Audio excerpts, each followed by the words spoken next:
Horse Diaries, Cinders, Chapter 10, Burnout.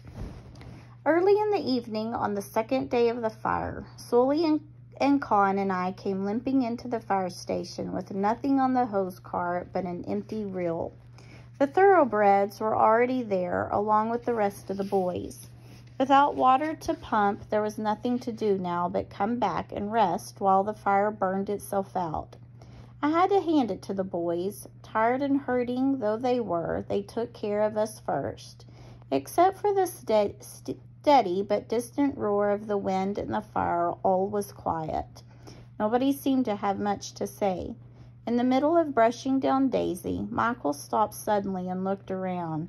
"Hey, anyone seen Sparky?" "I just saw her upstairs a few minutes ago," said Sully. "That wasn't Sparky," said Joe. "That was Blaze. Blaze never went out. Sparky hasn't come back." The men fell quiet again. After a while, Sully, who was wrapping my legs in bandages, said, "Now that you mention it, I haven't seen her since we headed out for St. Paul's."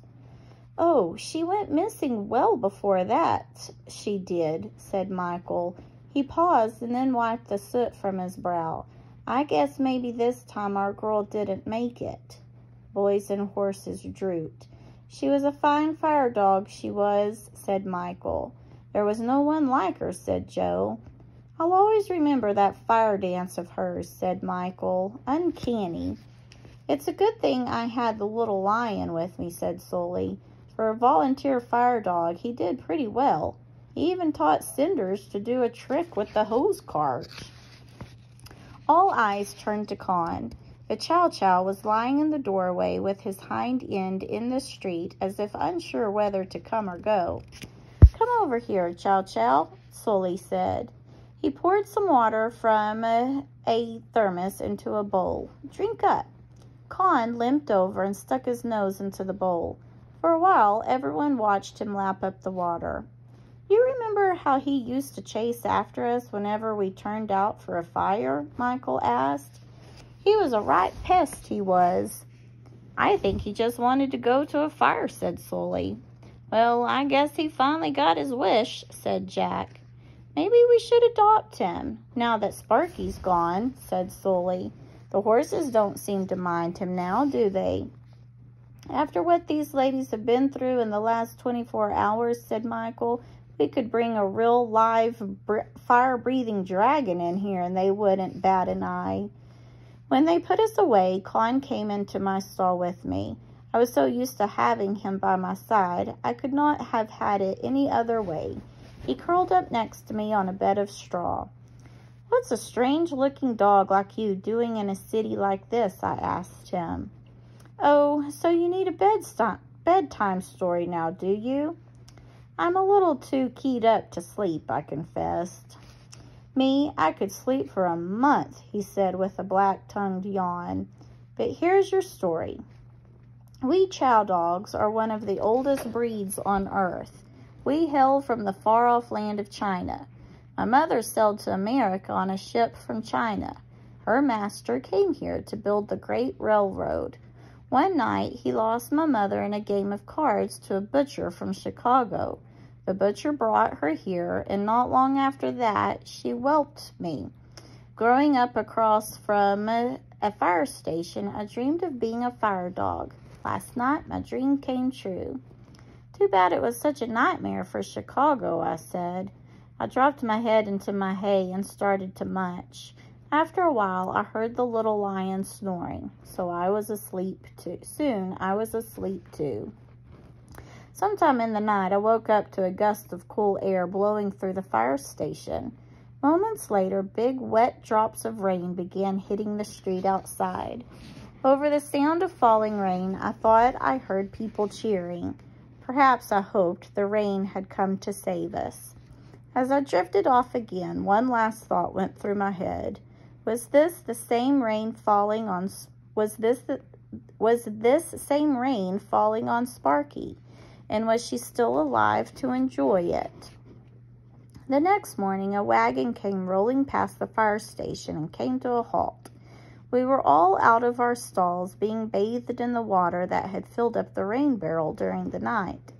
A sooty young woman with singed hair and a ragged dress hopped down from the wagon. She ran and jumped into Michael's arms. "Is it really you? You're alive," he cried. "Your ma sent word that you'd gone missing. We've been out of our minds with worry, we have." It was my dear old friend Lizzie. "I fell out of the wagon and got lost, but then Sparky and I found each other. We've been through so much together," she said. Then Michael looked down at the wagon and said, "Chief?" A black dog jumped down and ran to him. "Is that my Sparky dog beneath all that soot?" Sparky barked and danced. For a moment, we all stiffened, afraid that the fire bell was about to go off. But this time, Sparky was just dancing for joy. "And here we were fretting that the fire had claimed your spotted self," said Michael. "It wasn't the fire," said Lily. "It was a looter. He dog-snapped Sparky. I found her way over on the north side where I had fled from the fire. We helped each other." Michael knelt down and rubbed Sparky until the soot began to come off and her spots showed through. "And to think that all this time you were looking after my Lizzie." "Sparky's the best dog in the world," Lizzie said. "Well, of course she is," said Michael. "She's a hero. She's a hero's raging thirst, too, I bet. With a hero's raging thirst, too, I bet." He set down a bowl of rainwater, and she lapped it up. When she was finished, she came over to greet the rest of us. "You missed all the excitement," said Maisie. "We'd given you up for lost," said Daisy. "We were fixing to mourn you," said Maybelle. I kept my head down in a big mound of hay. I was still peeved at her for going off and leaving me to the mercy of the fire. "How did Cinders fare?" Sparky asked. "Not bad," said Daisy. "Very well, in fact," said Maisie. "For a greenhorn," said Maybelle. I raised my head from the hay. Sparky came over and touched her nose to mine. "I'm proud of you, Cindy," she said. I fleshed out my nostrils, then nuzzled her back. Who was I to hold a grudge for leaving me in the lurch? I was glad she was alive. "They say the Great Fire is giving Chicago a fresh start," she said, "and I guess the same is true for you." "And what about me?" That's when Con chose to come strutting out of my stall on his stiff little legs. Sparky's back went up. Michael put a hand on her head. "Easy, Chief. That scruffy fuzzball showed up to do your job when you went missing. He turned out to be a good little volunteer fire dog, he did." And just like that, Sparky's fur smoothed out and her tongue lolled. She went over and sniffed Con. "You smell worse than a burning dump pile," she said. "You don't exactly smell like a rose yourself," said Con, sniffing her back. I will say no more, except to add that sometime later, thanks to that scruffy fuzzball, Sparky whelped a litter of 9 of the strangest-looking pups you'd ever laid eyes on. Firemen from every house in Chicago lined up for a chance to adopt those pups, who all grew up to be the first-rate fire dogs, just like their folks. As for me, I remained at the fire station for many years. The boys made me a pet of sorts. I was the only horse allowed to wander loose. I put my nose into everyone's business, but I was happiest out on the sidewalk, dozing in the midday sun. One day I was dozing when a woman's voice woke me. "This is Cinders," she said, "the mare your Aunt Trudy and I had to leave behind when we weren't much older than you are. She turned out to be a famous fire horse, a real hero." I opened my eyes to see a fine lady standing before me holding the hand of a little girl. I offered my head for them to stroke and kiss. "I told you she would remember me," said the lady to the little girl. "We brought something for you, Cinders." Then she draped me in a garland made of sweet prairie flowers, and I knew who this was. Abby, the little one who, along with her sister, had brushed out my coat and kissed my nose so many years ago.